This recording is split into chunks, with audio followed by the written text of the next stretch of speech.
தாபா ஸ்டைல்ல veg Buna செய்வோமா?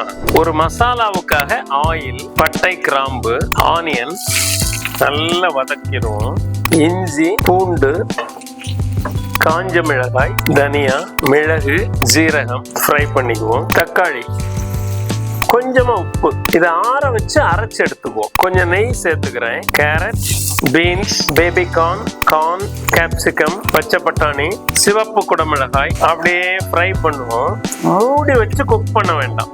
கொஞ்சம் சால்ட், ஒரு 5 நிமிஷம் குக் பண்ணி இறக்கி வச்சிருவோம். இது ஒரு ஸ்பெஷல் குக்வேர்னால கீழே அடி பிடிக்காது. ஒரு ஸ்பூன் நெய் ஊற்றிக்கிறேன். அரைச்சு வச்ச பேஸ்ட் போடுறோம். ஒரு 5 நிமிஷம் இதை குக் பண்ணுவோம். வேக வச்ச வெஜிடபிள்ஸை சேர்த்துக்கிறோம். நல்லா கிளறி விட்டு குக் பண்ணுவோம். கொஞ்சமா உப்பு, ஃபைனலாக கொஞ்சம் பட்டர் சேர்த்துக்கிறேன்.